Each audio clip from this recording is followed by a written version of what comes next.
अपेक्षा भाजपाइयों और संघियों से करना भैंस के आगे बीन बजाने के समान है। ये राहुल गांधी के फेल होने पे क्यों ये नंबर दिखाते हैं? रागिनी जी ने तो इतना बड़ा लंबा चौड़ा चिट्ठा पढ़ दिया राहुल गांधी का। इस प्रदेशों में कांग्रेस की सरकार बनाने का ताज अगर किसी के सर पे जाता है तो वो सोनिया गांधी। अरे किसने कहा कि सोनिया जी का जो ट्रैक रिकॉर्ड है वो खराब है? उसको बताने में लगे हुए हैं। वो देश की अच्छी नेता है, लेकिन बेटा कब तक चलेगा उस रिज्यूम पर? तरीके से पिछले 62 में से 43 चुनाव राहुल गांधी हारे ना, वो हारे नहीं, रिवर्स कर दो, जीते हैं। रागिनी जी के हिसाब से तो राहुल गांधी जीते हैं भाई। कांग्रेस पार्टी और इंडिया गठबंधन की कोयलों की आवाज सुनाई देनी कम हो गई है, तो जरा टरे टरे कम कीजिए। त्यागी को कुछ कहे तो ठीक, लेकिन शिवम त्यागी अगर जवाब दे तो प्रतिशोध ये कहां से लाते हैं? हम करे तो जय जयकार, हम करे तो हाहाकार, ये कैसी पत्रकारिता है? बोलिए शिव, आप बीच में मत बोलिए, आप बीच में मत बोलिए। Thank you. अनसाइडेड नहीं बोला जाता है, डिबेट नहीं करनी आती क्या? नहीं चाहिए, नहीं चाहिए। आपसे दिख रहा है किसको कितना मेरे तुमसे क्या होता है वो करिए। दोस्तों स्वागत है आपका, आप देख रहे हैं द भारत डिबेट। दोस्तों हमारे दादा परदादा बोला करते थे कि अगर बेटा संगत अच्छी हो तो लोग हमेशा अच्छे ही बोलेंगे, लेकिन तुम अच्छे हो और संगत बुरे व्यक्ति के साथ में है तो लोग तुम्हें भी बुरे कहेंगे। खैर दोस्तों इससे हमें क्या, लेकिन दोस्तों आज डिबेट में कुछ ऐसा ही हुआ कांग्रेस के प्रवक्ता रागिनी नायक और वाजपेयी शिवम त्यागी के बीच में। दोस्तों जब रागिनी नायक अपने पार्टी की सफाई दे रही थी तो वाजपेयी शिवम ने एक बार भी उसे न टोका न कुछ बोला। जब वाजपेयी शिवम त्यागी की बोलने की बारी आई तो रागिनी नायक बीच में टोकने लगी और शिवम त्यागी पे तू तड़ाक पे उतर गई। फिर दोस्तों वाजपेयी शिवम त्यागी ने रागिनी नायक की ऐसी रिलाई की, उसे देख के आप लोगों को काफी आनंद आने वाला है। आपसे अनुरोध है कि वीडियो को अंत तक जरूर देखिएगा। चलिए दोस्तों मेरे वीडियो को स्टार्ट करते हैं। चलिए शुरू करते हैं। पुराना इतिहास, राहुल गांधी का प्रदर्शन चुनाव में अमित शाह याद दिला रहे हैं, और दूसरा नरेंद्र मोदी जाति पर ही आपको घेर रहे हैं। बोलिए। देखिए इतिहास के जितने पन्ने अमित शाह और मोदी जी पलटना चाहें, जो गर्त जो कालिख निकलेगी वो उनके मुंह पर ही चढ़ने वाली है। क्या बात कर रहे हैं? और जहां तक आप चक्रव्यूह की बात कर रहे हैं तो यहाँ राहुल गांधी अभिमन्यु नहीं अर्जुन है। अंदर जाना भी आता था और बाहर निकलना भी आता है। बहरहाल बड़ा सवाल जो आपने पूछा मुझे लगता है वो आज बहुत जायज है। कहा जाता है कि कुदरत को ना मंजूर थी सख्ती जबान में, कुदरत को ना मंजूर थी सख्ती जबान में, इसीलिए नहीं दी हड्डी जबान में। पर अगर आप बदजुबानी की, बदसलूकी की, बदतमीजी की बात करें तो उसमें भाजपाइयों और संघियों को महारत हासिल है। तो सार्वजनिक शोभनीयता, भाषा में सभ्यता, सुसंस्कृति, इसकी अपेक्षा भाजपाइयों और संघियों से करना भैंस के आगे बीन बजाने के समान है। पहले मैं शुरू करूंगी जो अमित शाह जी ने कहा, ये लैंडिंग और क्रैश और तमाम चीजें।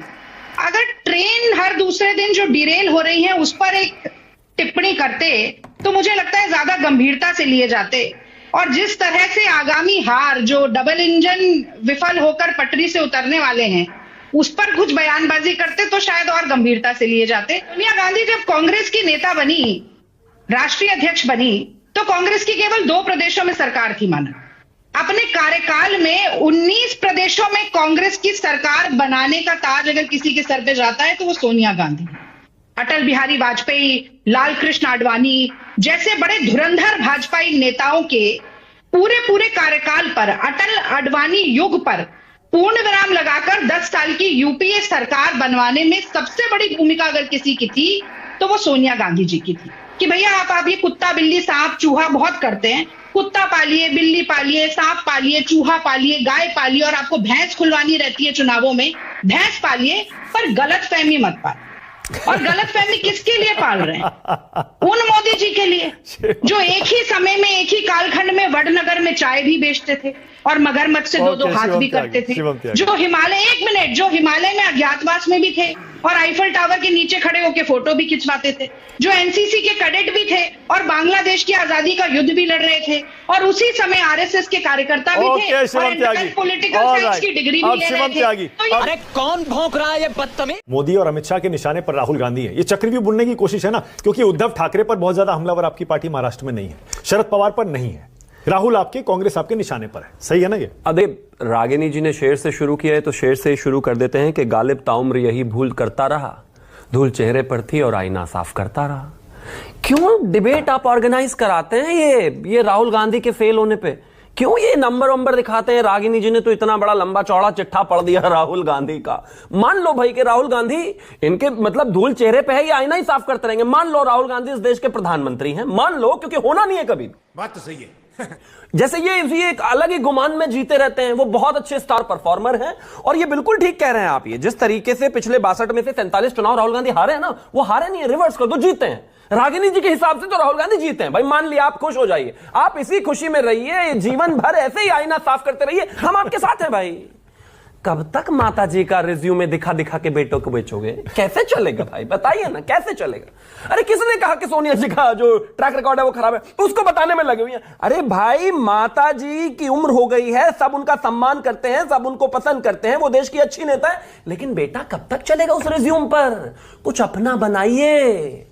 62 में से अगर कोई व्यक्ति 47 चुनाव हार रहा है तो मानक को कुछ अलग से कहने की आवश्यकता नहीं है, ना शिवम को। हाँ, आपको बहुत है, अलग अलग कहानियां पढ़नी पड़ेंगी, शेयर करने पड़ेंगे, लच्छेदार बातें बनानी पड़ेंगी, लेकिन डेटा थोड़ी ना बदल देंगे। खैर, अब घेरने की बात पर आते हैं। अच्छा, अगर ऐसा है, अगर वो नाकाम है तो आपके निशाने पर क्यों रहते हैं वो? क्योंकि वो विपक्ष के नेता हैं। आप बन जाइए कांग्रेस के नेता। उद्धव ठाकरे और शरद पवार पर आप हमलावर क्यों नहीं है? पार्टी है ना, वो मेन ऑपोजिशन पार्टी है। आप बन जाइए। मैं कहता हूं कल मानक गुप्ता अगर कांग्रेस के नेता होंगे सबसे बड़े, तो हम उनके घेर। चुनाव उद्धव और शरद पवार पर क्यों हमलावर नहीं है? राहुल को क्यों चुनते हैं? क्योंकि Rahul Gandhi leader of opposition है, लगातार बात करते हैं, लगातार भारतीय जनता पार्टी पर टारगेट करते हैं, देश के प्रधानमंत्री पर टारगेट करते हैं, गृह मंत्री पर टारगेट करते हैं। वो पता लगे कि हर बार चुनाव हार जाते हैं तो जवाब मिलेगा। अब अच्छा, मतलब राजनीति में जवाब देना प्रतिशोध है। मतलब रागिनी नायक शिवम त्यागी को कुछ कहे तो ठीक, लेकिन शिवम त्यागी अगर जवाब दे तो प्रतिशोध। ये कहां से लाते हैं आप? नहीं, ये लॉजिक कहां से लाई आप बताइए मुझे। अच्छा, ऐसा तो नहीं, ऐसा तो नहीं शिवम, ऐसा तो नहीं, अब मैं आ गया। ऐसा तो नहीं शिवम, आपको लगता है कि ये, जैसे आप पहले बोलते थे ना, वो तो बीजेपी के स्टार प्रचारक हैं, वो जहां जहां जाते हैं कांग्रेस हारती है, हम जीतते हैं, इसीलिए हम तो चाहते हैं कि वो जहां हैं वहीं बने रहें, इसीलिए आप उनको निशाने पर लेते हैं क्या? छोटे छोटे टूर्नामेंट, आप उनसे लड़ाई मोल लेते हैं। छोटे छोटे टूर्नामेंट्स में क्या होता है कि कमजोर टीम को जिता जिता कर फाइनल तक लाया जाता है, ताकि फाइनल बहुत आराम से जीते। अगर आप ये कहना चाहते हैं तो इसका जवाब आप रागिनी आप कहते हैं। खैर, मैं पॉइंट पर आता हूं। बिल्कुल ये प्रैक्टिकल है, इसमें तो कोई शक ही नहीं है। ओके, लेकिन अब प्रैक्टिकल बात पर आते हैं। इस देश में मैं एक चीज कहना चाहता हूं, कांग्रेस जो है अब ये पॉलिटिकल पार्टी तो रही नहीं, अब ये एक तरीके से नासा वाली कैटेगरी में आ गई है। ये स्पेस में, रिसर्च में, इन सब में बहुत काम करते हैं। इनका ना मतलब वो लॉन्च करने का बहुत अच्छा एक्सपीरियंस हो गया। पावस देखी रहीम मन, कोयल साधी मौन, अब दादुर यानी मेंढक, अब दादुर वक्ता भय, हमको पूछत कौन। तो मैंने उलट बासी सुना दी आपको कि ये टर टर करने वाले इतने मेंढक भाजपाई हो गए हैं कि कांग्रेस पार्टी और इंडिया गठबंधन की कोयलों की आवाज सुनाई देनी कम हो गई है। तो जरा टर टर कम कीजिए। भैया कुमार के लिए कहा गया कि देवेंद्र फडणवीस की पत्नी इंस्टाग्राम पे रील बनाती हैं। यही बात उन्होंने कही कि वो तथ्य है, लेकिन 50 करोड़ की गर्लफ्रेंड सुनंदा पुष्कर को कहने का क्या मतलब बनता है किसी की धर्म पत्नी को? सोनिया गांधी को जर्सी गाय कहने और कांग्रेस की विधवा कहने का क्या मतलब बनता है? आपकी बारी। ये नरेंद्र मोदी जी की बदजुबानी के ऊपर कोई चैनल सवाल नहीं पूछता, कोई एंकर सवाल नहीं पूछता। ये करे तो जय जयकार, हम करें तो हाहाकार। ये कैसी पत्रकारिता है और ये कैसा दोगलापन है भारतीय जनता पार्टी? समझाओ इसे। मैंने आज के तीनों बयान नए दिखाए, उसमें फडणवीस भी हैं, ओवैसी भी हैं और उसमें कन्हैया कुमार भी है।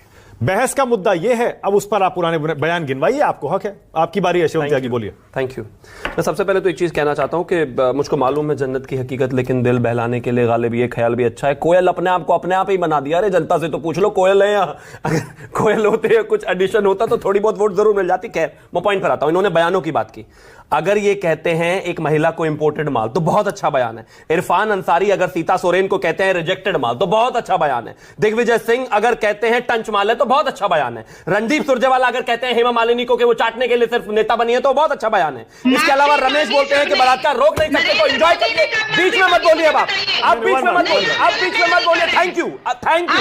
सिमी रोजबेल को कास्टिंग काउच में बाहर निकालकर फेंक दिया, अंकिता दत्ता को बाहर निकालकर फेंक दिया, बीबी श्रीनिवास को बेल करा ली। प्लीज बीच में मत बोलिए, प्लीज बीच में मत बोलिए। Thank you. ये अगर आप क्या बात बने भाई, कंट्रोल सुनने की भाषा रखिए, सुनने की क्षमता रखिए। इन्होंने भी वन साइडेड नहीं बोला जाता है, डिबेट नहीं करनी आती क्या? Thank you. अब मैं एक और चीज पर आना चाहता हूं। नहीं चाहिए, नहीं चाहिए। आपसे दिख रहा है किसको कितना, किसको कितनी आती पर्सनल वो, तुमसे क्या होता है वो कर रही है, मैं नहीं कर रहा हूं। आप रोकिए ना, इतनी कर्टसी नहीं आती। आप बहुत ज्यादा कुछ डिबेट कर लेने से कोई एक्सपीरियंस नहीं हो जाता। दिख रहा है आपका, दिख रहा है आपका लगातार, दिख रहा है आपका। कंट्रोल कंट्रोल कंट्रोल कंट्रोल शांति। बकैती आप कर रही हैं, व्यूअर्स से पूछ लीजिएगा, काम है आपका बकैती करना और करते क्या हो? चुनाव हरवाते हो। दोस्तों, वीडियो को अंत तक देखने के लिए धन्यवाद। आज का ये डिबेट वीडियो आप लोगों को कैसा लगा, आप लोग कमेंट सेक्शन में अपनी राय जरूर दे सकते हैं। अगर आप लोगों ने अभी तक हमारे चैनल को सब्सक्राइब और वीडियो को लाइक नहीं किया तो वीडियो को लाइक और चैनल को सब्सक्राइब जरूर से कीजिएगा। चलिए दोस्तों, मिलते हैं कोई और लेटेस्ट डिबेट वीडियो में, तब तक के लिए जय हिंद, जय भारत, वंदे मातरम।